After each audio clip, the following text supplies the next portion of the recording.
बिस्मिल्लाहिर्रहमानिर्रहीम। मैं आज आपको एक वेरिकोसील एम्बोलाइजेशन का केस दिखाऊंगा। पहले तो ये हमें पता हो कि वेरिकोसील क्या चीज़ है।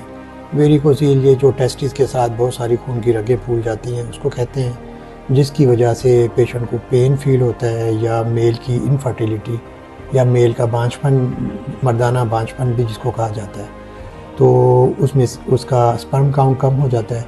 तो इसको ट्रीटमेंट के लिए हम इस वेरिकोसील्स या जो गोनेडल वेंस होती हैं उनको एम्बोलाइज करते हैं। हम उनको आमतौर पर या कोइल्स के ज़रिए एम्बोलाइज करते हैं या ग्लू और लेपायोडोल के मिक्सचर के साथ एम्बोलाइज करते हैं। ग्लू और लेपायोडोल के जो मिक्सचर के साथ बहुत ज़्यादा अच्छे रिज़ल्ट हैं, कोइल से भी ज़्यादा अच्छे रिज़ल्ट हैं। कन्वेंशनली मैं भी कोइल्स के साथ पहले एम्बोलाइज करता था, आजकल मैं ग्लू और लेपायोडोल के मिक्सचर के साथ एम्बोलाइज करता हूँ, जो कि ज़्यादा ईजी है हमारे लिए और पेशेंट के लिए उसके रिज़ल्ट बहुत ज़्यादा अच्छे हैं, कोइल से भी बहुत ज़्यादा अच्छे हैं। मैं आज आपको एक केस दिखाता हूँ कि डिफरेंट तरह की एनाटमीज़ होती हैं। आमतौर पर एक ही गोनेडल वेन होती है जिसको हम एम्बोलाइज करते हैं। समटाइम किसी मरीज़ों में एक से ज़्यादा गोनेडल वेन होती है। अगर उसको अच्छी तरह आइडेंटिफाई ड्यूरिंग ऑपरेशन आइडेंटिफाई ना किया जाए तो एक या दो वेन अगर बच जाएं, पेशेंट के सिम्टम दोबारा से आ जाते हैं और पेशेंट को बहुत ज़्यादा फिर फ़ायदा नहीं होता। तो ये मैं आपको अभी एक केस दिखाता हूँ। अच्छा, सबसे पहले तो जैसे मैंने आपको पहले भी बताया था कि वेरिकोसील को एम्बोलाइज करने के लिए हम गर्दन में एक वेन होती है, इंटरनल जुगुलर वेन, उसमें एक बड़ा बारीक सा एक शीट डालते हैं, एंजियोग्राफिक शीट, और उस शीट के ज़रिए हम एक बारीक पाइप और गाइड वायर के ज़रिए लेफ़्ट गुर्दे की वेन के अंदर आ जाते हैं, एंजियोग्राफिक मशीन के अंदर देखते हुए। और लेफ़्ट रीनल वेन के अंदर लेफ़्ट साइड पे जो गोनेडल वेन होती है या टेस्टिस की जो वेन होती है वो ड्रेन होती है, तो हम उस वेन को एक्सेस कर लेते हैं। अब इस केस में मैं आपको ये दिखा रहा हूँ कि एक पेशेंट की, ये मैंने अभी कैथीटर की जो मेरी टिप है, ये देखें, ये दो उसकी गोनेडल वेन्स हैं एक ही पेशेंट की। एक ये मेन गोनेडल वेन है और इसमें ये एक कैथीटर की जो टिप पड़ी हुई है दूसरी वेन के अंदर, और एक और भी कोलेटरल बन रहा है यहाँ पे, और ये दोनों वेनें आपस में यहाँ पे भी कम्युनिकेट कर रही हैं और इस जगह पे भी कम्युनिकेट कर रही हैं। एक नीचे भी है जो भी आपको मैं दिखाता हूँ। तो ये दोनों पैरेलल वेन्स हैं, एक ही मरीज़ में दो गोनेडल वेन है और उसके साथ ये कोलेटरल्स हैं। अगर अब फ़र्ज़ करें हम सिर्फ एक वेन को ऑपरेशन के ज़रिए बंद कर दें और दूसरी वेन को बंद ना करें, जैसे कि वो, उससे क्या होगा कि पेशेंट के सिम्टम सही नहीं होंगे, उसका वेरिकोसील, उसका जो मसला है, उसकी जो कंप्लेन है वो बिल्कुल भी ठीक नहीं होगी। तो एंजियोग्राफी में हमें ये फ़ायदा होता है कि हमें अच्छी तरह वो वेन्स नज़र आती हैं। ये देखिए, अब मैंने कैथीटर को ज़्यादा अंदर कर दिया है और ये नीचे तक वेन नज़र आ रही है।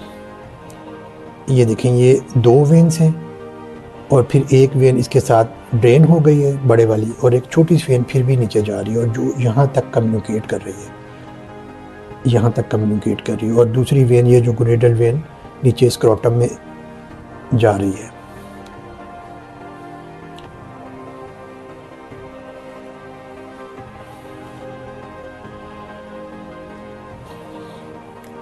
अब इसमें देखें कि ये कंट्रास्ट, ये एक वेन, अब ऊपर इस जगह पे मैंने कैथीटर रखा हुआ है, यहाँ से मैंने कंट्रास्ट इंजेक्ट किया है और ये कंट्रास्ट सारा इस वेन के ज़रिए लेफ़्ट साइड के टेस्टिस में जा रहा है। ये बहुत ज़्यादा रिफ्लक्स है और ये बहुत ज़्यादा, देखें, बहुत ज़्यादा डायलेटेड टॉर्शस वेन है लेफ़्ट साइड ऑफ टेस्टिस में।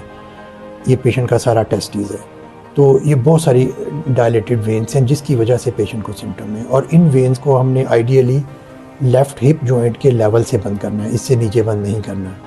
इससे नीचे अगर हम बंद करेंगे तो कोइल या ड्रग इसके अंदर भी जा सकती है, ग्लू जा सकता है टेस्टिस के अंदर, जो कि हार्मफुल होता है, जो कि हमारा टारगेट नहीं होता। हमने यहाँ से ऊपर वेन सारी बंद करनी है और ये अब हमने जो वेन्स बंद करनी है, ये दोनों वेन बंद करनी है। ये जो दोनों हमें नज़र आ रही हैं, ये दोनों वेन को हमने बंद करना है कम्प्लीटली।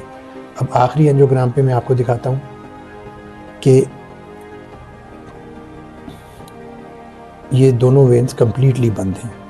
ये लास्ट एंजियोग्राम है, ये मैंने ग्लू के साथ एम्बोलाइज कर दिया है।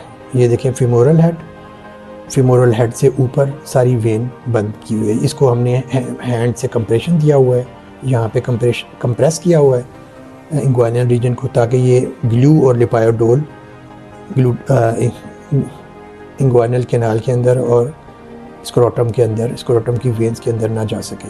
ये देखें, ये सारा लिपायोडोल और ग्लू है, और ये दोनों वेंस और इसके दोनों कोलेटरल्स ये कम्प्लीटली बंद है, और ये वेन यहाँ तक बंद मैंने की हुई है। और ये जो छोटे वाली वेन है इसको ऊपर तक, इसके प्रॉक्सिमल पार्ट तक बंद किया हुआ है। तो जब हम ये प्रोसीजर करते हैं, पेशेंट होश में होता है, हमें उसको बिल्कुल भी बेहोश करने की ज़रूरत नहीं होती। ये सारा प्रोसीजर लोकल एनेस्थीसिया में किया जाता है। पेशेंट को किसी किस्म का स्पाइनल ब्लॉक या जनरल एनेस्थीसिया नहीं दिया जाता, और पेशेंट मुकम्मल होश में होता है। इवन हमारे साथ वो बातचीत कर रहा होता है ड्यूरिंग प्रोसीजर, और ड्यूरिंग प्रोसीजर पेशेंट को किसी किस्म का पेन नहीं होता। आमतौर पर ये 30 to 35 मिनट या 40 मिनट का ये सारा प्रोसीजर होता है, और प्रोसीजर के बाद पेशेंट को 2 घंटे की ऑब्जर्वेशन के बाद हम आमतौर पर घर भेज देते हैं। और पेशेंट को किसी किस्म का कट नहीं लगाया जाता है, सवाए एक बहुत छोटा सा निक दिया जाता है जहाँ से हम angiographic sheath internal jugular vein के अंदर डालते हैं।